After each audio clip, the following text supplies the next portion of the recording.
Quadratic polynomial. अब quadratic polynomial के zeros हमने फाइंड आउट करने हैं, इस वीडियो में हम स्टडी करेंगे।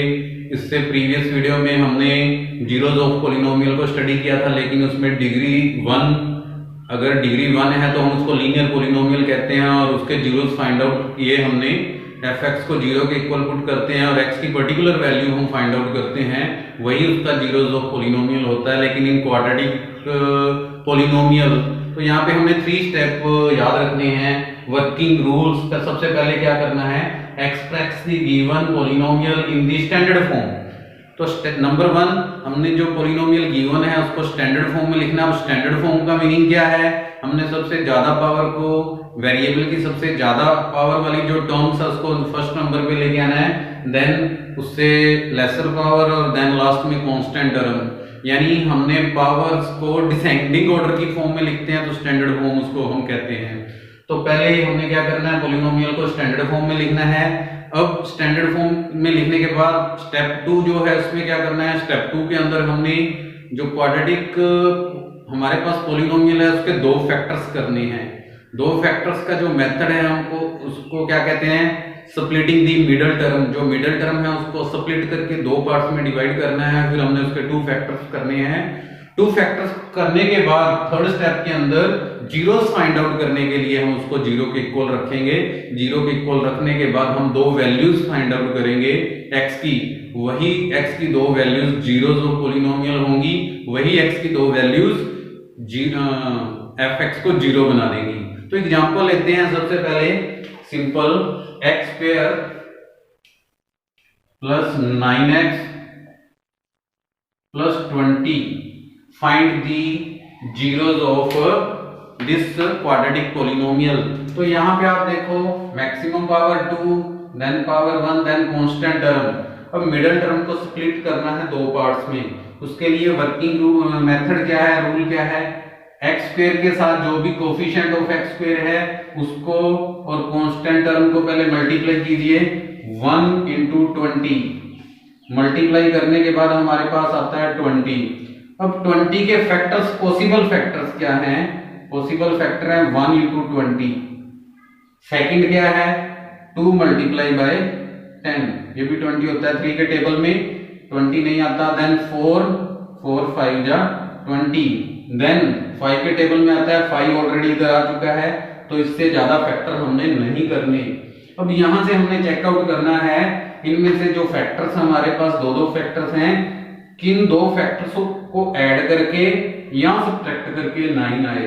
तो यहाँ पे ये 4 + 5 9 बनता है, यानी मिडिल टर्म को हमने 2 पार्ट में डिवाइड करना है। इस 9 को हम क्या लिख सकते हैं, 4x + 5x। मिडिल टर्म ये रहेगा ऐड करके फिर से 9x ही, लेकिन हमने इसको 2 पार्ट में डिवाइड कर दिया, 20 एज इट इज रहेगा। अब हमने 4 टर्म्स हो गई, 2 टर्म्स फर्स्ट और 2 टर्म्स सेकंड, 2 पार्ट में डिवाइड कर दिया इसको। अब यहां से कॉमन लेना है। कॉमन क्या आता है, x इस टर्म में भी है, इस टर्म में भी है, x कॉमन लिया। x कॉमन लेने के बाद यहाँ पे x बचता है, प्लस यहाँ से x को अगर हम कॉमन लेते हैं तो 4 बचता है। और बची हुई 2 टर्म्स में दोनों में x नहीं है, तो दैट मींस x कॉमन नहीं आ सकता। ये 5 के टेबल में 5 से डिवाइड हो जाएगा, ये भी 5 से डिवाइड हो जाएगा, तो कॉमन 5। इसको 5 से डिवाइड करते हैं तो x बचता है, इसको 5 से डिवाइड करते हैं तो 4 बचता है। दोबारा अंदर मल्टीप्लाई करेंगे, 5x + 5 को 4 से करेंगे, दोबारा से 20 आता है हमारे। अब ये पूरी की पूरी एक टर्म है, ये पूरी 2 टर्म्स हैं, और दोनों टर्म्स में x + 4 यहाँ पे भी है, x + 4 यहाँ पे भी है, तो x + 4 हम कॉमन लेते हैं। x + 4 कॉमन लेने के बाद ये पूरी टर्म्स में से ये कॉमन आ गया, तो क्या बचता है हमारे पास x। ये प्लस का साइन है, ये पूरा कॉमन आ गया यहाँ तक, ये कॉमन आ गया, तो क्या बचता है +5। फर्स्ट स्टेप हमने किया, इसको स्टैंडर्ड फॉर्म में लिखना था। Step 1 is completed.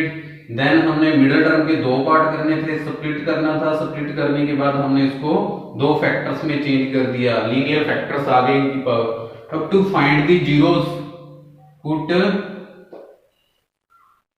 fx = 0, x + 4 x + 5 = 0। तो यहां से दो पॉसिबिलिटी हैं, या तो x plus 4 is equal to 0 होगा या फिर x plus 5 is equal to 0 होगा। तो अब यहां से अगर if x plus 4 is equal to 0 then the value of x is -4, और इन केस ऑफ 5 और यहां से x इज इक्वल टू -5, तो हमारे पास x की दो वैल्यूज आई, x इज इक्वल टू -4 और x इज इक्वल टू -5। अब दो वैल्यूज हमने फाइंड आउट करी, these are the zeros of a polynomial. तो वेरीफाई करते हैं, वेरिफिकेशन। वेरिफिकेशन का क्या मीनिंग है, वेदर जो हमने सोल्व किया है क्या वो ठीक है या नहीं है। fx क्या था हमारे पास, x² प्लस 9x प्लस 20, तो यहां पे हम x की वैल्यू -4 पुट करके देखते हैं। यहाँ पे -4 लिखते हैं तो -4² प्लस 9 इंटू -4 प्लस 20, तो 4 4 जा 16, पावर इवन है तो पॉजिटिव आएगा। नाउ नेक्स्ट 9 4 जा 36, ये माइनस का ये प्लस का मल्टीप्लाई करके -36 प्लस 20, तो 20 प्लस 16 ये दोनों पॉजिटिव हैं, तो ऐड अप करके 36 minus 36 which is equal to 0। That means x की वैल्यू -4 पुट करने के बाद 0 आ रहा है, that means it is a zero polynomial. दूसरी वैल्यू -5 पुट करके चेक करते हैं, x² प्लस 9x प्लस 20, यहाँ पे x की वैल्यू -5 पुट करते हैं, तो -5 पुट करने के बाद यहाँ पे आएगा 25 माइनस ये 45 और प्लस 20। अब ये पॉजिटिव है ये पॉजिटिव है, ऐड अप करके 45 minus 45 which is equal to 0। Again -5 is also zero polynomial. तो क्या स्टडी किया हमने, क्वाड्रेटिक पॉलिनोमियल के जीरोस फाइंड आउट करने के लिए हमने ये 3 स्टेप्स को फॉलो करना है। माइंड में ये 3 स्टेप को प्रॉपरली रखना है तो हमारे आंसर ऑटोमेटिकली ठीक आएंगे। अब एक और एग्जांपल ले लेते हैं रूट्स के अंदर, जिसमें हमारे जीरोस जो आएंगे वो रूट्स के अंदर आएंगे। तो सिंपल लेते हैं x² प्लस 3√2x और यहां पे 4। We have to find out the zeros of this polynomial.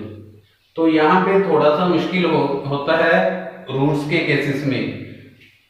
First step standard form में we have to write down the polynomial in standard form, लिखी हुई है ऑलरेडी।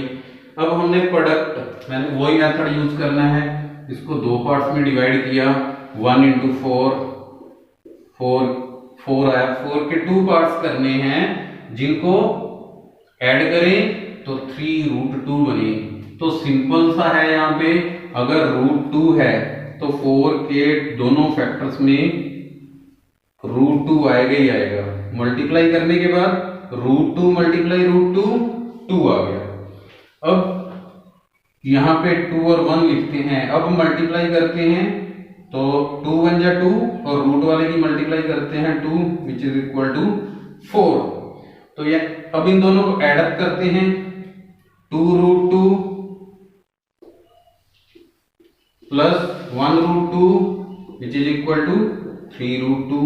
ऐड करने से मिडल टर्म आनी चाहिए और मल्टीप्लाई करने से इन दोनों के प्रोडक्ट के इक्विवेलेंट आना चाहिए। तो यहाँ पे क्या स्किल क्या याद रखना है, भी आपने जो भी आपका मिडल टर्म रूट में है तो जब भी आप उसके दो फैक्टर करोगे तो इन दोनों में √2 आएगा। अब इन दोनों को मल्टीप्लाई किया 2 आता है, इसको 2 से डिवाइड करके देखो, बची हुई 2, यहाँ पे बचे हुए फैक्टर 2 के 2 पार्ट करने हैं जिसको मल्टीप्लाई करके 2 आएगा। तो राइट डाउन करते हैं, x² फर्स्ट फैक्टर है 2√2x और 1√2x प्लस 4। यहां से कॉमन x कॉमन आ गया, x प्लस 2√2 बचता है, यहां से x एक x कॉमन आ गया, एक बचता है यहाँ से 2√2 पूरा बचता है, ये कॉमन आ गया। प्लस नेक्स्ट हमने अब यहाँ से कॉमन लेना है। यहाँ से देखने के बाद ऐसा लग रहा है भी इनमें से कुछ भी कॉमन नहीं आएगा, बट अगर हमने ये देखना है कि यहाँ पे √2 है तो यहाँ से √2 कॉमन आना चाहिए। तो √2 कॉमन निकालने के लिए हम इसको रीराइट करते हैं। 4 को हम और क्या लिख सकते हैं, 2√2 इंटू √2। अब देखो √2 और √2 की मल्टीप्लाई करते हैं तो 2 बनेगा, 2 से की मल्टीप्लाई फिर 2 से करेंगे तो पूरा 4 बनेगा, ये कंप्लीट 4। तो यहाँ से ये √2 कॉमन आ जाएगा, √2 कॉमन आता है, यहाँ से x बचता है और 4 में से √2 कॉमन आता है तो 2√2 बचता है। ये वाला फैक्टर और ये वाला फैक्टर ये सेम रहने चाहिए अगर हमने मिडिल टर्म को स्प्लिट करना है, और अगर ये सेम नहीं रहते तो क्वेश्चन का कोई पर्पज नहीं रहता। अब दोबारा से ये वाली और ये वाली टर्म सेम है, कॉमन आ गया, x प्लस √2 बचता है इज इक्वल टू 0 रखेंगे जीरोस फाइंड आउट करने के लिए। तो यहाँ से x plus 2√2 is equal to 0, दो केसेस बनते हैं, x plus √2 is equal to zeros. यहाँ से x इज इक्वल टू -2√2 और यहाँ से x is equal to -√2। These are the zeros of a quadratic polynomial.